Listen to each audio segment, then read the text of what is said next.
he basically wants to replace the government with HOAs. Yeah, with a bunch of HOAs. Yeah, but he would much rather work for Chuck E. Cheese. Look at these 3 words written larger than the rest, with a special pride never written before or since. Tall words proudly saying, "We the people." Hi folks, welcome once again to another episode of Remedial Civics with the Lex Rex Institute, where we fill in for where the public education system left off, which is basically all of constitutional education, because it hasn't been taught in this country for decades and decades at this point. So we're going to get you guys up to speed before you know it, and you'll be able to defend your rights and the rights of your fellow countrymen.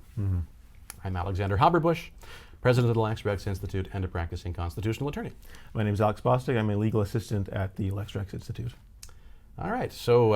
oh yes, I had a question. Got a question, okay. Yeah, okay, yeah, that's me. Okay, so I actually came up with a question myself. The other day I was watching a video, I think a video on YouTube, though I might have been talking to someone about Hans Hermann Hoppe. He's a Austrian economist / philosopher. Yeah, we're going real broad here. Everyone here knows about who I talk about. Put his name in the title. We'll get a totally different audience than our usual videos. Yeah, we will actually. Anyway, you know, he's basically a minarchist. He's really. I think he's an anarchist technically. Yeah, so he really wants. He believes in a stateless society. Extremely small states and cooperatives to the point of. Yeah, I guess being an anarchist. Where Democrats and communists will be physically removed, so to speak. That's a famous quote of his that is really fun to take out of context, like we just did. Anyway, the point is, it got me thinking of things like HOAs, which are cooperative. He basically wants to replace the government with HOAs. Yeah, with a bunch of HOAs. But he would much rather work for Chuck E. Cheese. But everyone knows like a half dozen or a quarter dozen people that have an HOA that absolutely hate it. So why do people hate their HOAs so much, and like what are they missing out about the type of organization? You know, why do they hate their HOAs? That's because tell them what to do.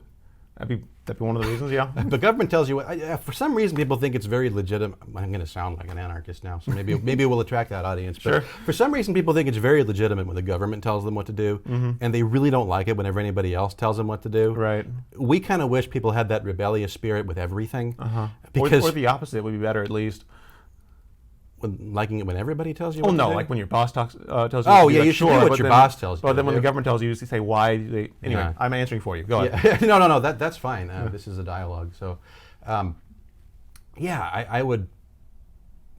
think that we ought to question authority, particularly government authority. We ought to question it much more so than other forms of authority, I would say, because we have self-government, right? We the people are the government. If we're not questioning its authority, there's going to be overreach. Yeah, that's inevitable. You know, that's not me being an anarchist, or me. That's not even a preference for small government. Right. That's a recognition of what our civic duty is in a government that's constituted the way that ours is.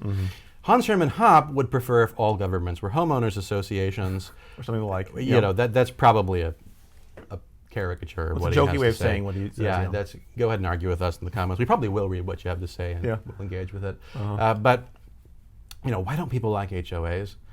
Yeah, they don't like being told what to do, but I think more significantly, people really don't like conflict. They would much rather paint their house, you know, vomit green and not have somebody be able to tell them they can't do that. They don't want to have to run it past somebody beforehand. And the thing with HOAs is, well, like we were talking earlier, there was maybe recently, I don't know, you know the story better than I do, the guy that wanted to plant the sunflowers. I read that. I think someone sent me a picture of someone who posted on Reddit, I think it was something like that. So the short answer was that a man wanted to plant sunflowers all around his house. I think it was on the rim. I don't think it was actually a field of sunflowers. Yeah, sunflowers are pretty. I mean, they're also about 5 feet tall. Remember, there are public nuisance laws already. Sunflowers would not constitute a public nuisance. They're pretty. Most people like them. But a guy walked up to him. And said, "Hey, the homeowners. Have you mentioned that HOA means homeowners association yet?" I don't know. Okay, the homeowners association contract says you can't plant those, so he hired an attorney. Attorney read through it and said, "Yeah, there's a bunch of plants that says you can't plant in your yard. It doesn't mention corn though." So the guy planted, I don't know if it was a rim or a field of the ugliest corn he could find. He literally looked for the ugliest corn species he could find. So then the homeowners association walked up to him, gave him an agreement to let him plant his sunflowers. So he planted corn, which the HOA also didn't like. They didn't like, but they could not stop him. But they couldn't stop him because that wasn't in the contract. Yeah, and it's depending how he's zoned, it probably wasn't a public nuisance either. Sure. And because of that, they were able to work with him and allow him to do something that actually is prohibited in the HOA. Yeah, that's a good example of how we defend our rights, actually. Yeah. And that's kind of, I think people don't like HOAs because to defend your rights in an HOA requires conflict, right? That guy had to figure out something else they didn't like to get bargaining power so that he could get what he wanted. Yeah. That's something we do all the time in law, but most people, people that didn't make their life about picking fights with people, probably don't like doing that. Right. I would argue that activity in any civil society, regardless of the size, regardless of whether or not there's a state to organize it, requires us to be able to work with other people. Right. And working with other people is going to be inherently something that causes conflict. Yeah. Conflict doesn't have to mean that we're fighting with each other. It doesn't have to be a bad thing. Right. But most of us shy away from conflict. I think that's not great. So, I would say that's part of why people don't really like HOAs. Yeah. Yeah, that's actually a good point because he didn't just like go pick a fight. He went to a legal expert, learned his rights under his agreement, and then went back and actually did his own plan. He came up with that idea. Actually, the attorney did, and he just mentioned in passing the corn thing, which that actually kind of transitions pretty well into our general theme that we try to tell people is that one of the ways you need to defend your rights is actually defend them in the courts. Stop ignoring that there's actually in some sense a duty. Go ahead. Yeah, no, absolutely. And it doesn't, and like the instance we just gave, it doesn't always mean filing a lawsuit. Right. Because there are ways that you can fall within the law or you can tease out a significant legal issue in such a way where someone from the government will look at it and they'll say, oh, that person is within their rights. Right. But merely by doing it, you've reined in this other system that we're trying to rein in. So like I did with the HOA. Right. Now, I don't know if we want to talk briefly about why HOAs are a thing, but because people kind of ask you, why the heck can they tell me what to do? I own my house, right? Well, I think if you think about it a bit, it actually makes a lot of sense. But yeah, go ahead and give like a little rundown. Yeah, so in property law, we have what are called covenants, and covenants can do what's called running with the land. They can run with the land. And what that means is they're included in the deed for a property that's conveyed to somebody else, and they continue to remain in effect after somebody's gotten that property. It's like terms and conditions that bind the purchase of real estate. Now, there has to be notice of these requirements.